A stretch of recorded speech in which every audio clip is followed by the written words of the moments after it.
Ouais, ravi de vous retrouver sur France 24. Bienvenue dans ce Paris Direct. C'est parti pour 3 heures d'information non-stop. Nous allons évidemment revenir aujourd'hui sur le coup d'envoi du sommet de l'OTAN. Cérémonie d'ouverture présidée hier soir par Joe Biden. Emmanuel Macron sera, lui, du dîner ce soir à la Maison-Blanche. Le chef de l'État français a décidé de maintenir sa parenthèse internationale malgré les critiques persistantes et l'appel du nouveau Front populaire à lui ouvrir les portes de Matignon. Nous sommes 3 jours après le scrutin des législatives et les tractations se poursuivent à gauche comme à droite. À l'Assemblée nationale, la matinée a été marquée par l'arrivée des nouveaux élus du RN. On apprend à l'instant que Marine Le Pen a été réélue présidente du groupe à l'Assemblée. On retrouvera sur place Julien Sauvager pour faire le point. Et puis réveil difficile ce matin pour les Français. Les regards seront donc aujourd'hui encore braqués vers Washington. Les dirigeants des pays membres vont entrer dans le dur des négociations au sommet de l'OTAN. Voilà, on vient d'entendre à l'instant l'inquiétude très forte exprimée par Volodymyr Zelensky. Bilal Tarabay, bonjour. Le retour potentiel de Donald Trump est évidemment dans toutes les têtes encore aujourd'hui. Oui, absolument. Merci beaucoup Bilal pour le décryptage. On aura l'occasion d'y revenir avec notre invité du jour à 13 heures, heure française.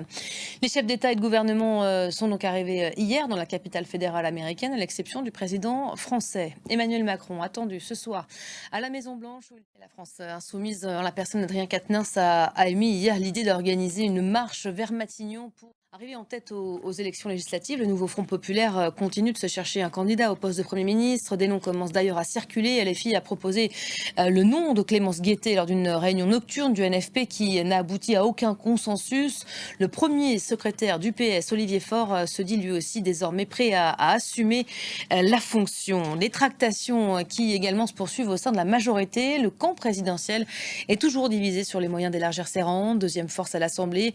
Les macronistes espèrent encore dépasser la NFP en s'élargissant à gauche, mais aussi à droite.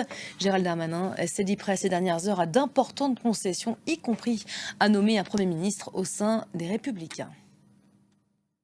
Et parallèlement à ces négociations qui ont lieu en coulisses, ces députés continuent de faire leur entrée à l'Assemblée. C'était ce matin le cas des élus du Rassemblement national. Comme c'est la tradition, les députés RN ont procédé à la traditionnelle photo de famille, l'occasion aussi d'une mise en garde de Marine Le Pen tout à l'heure.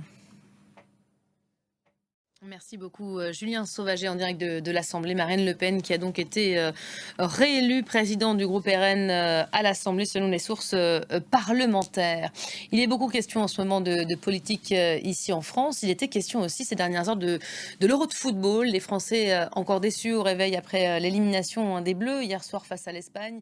Ces derniers l'emportent donc 2-1 et ils affronteront le vainqueur du match de ce soir, Pays-Bas.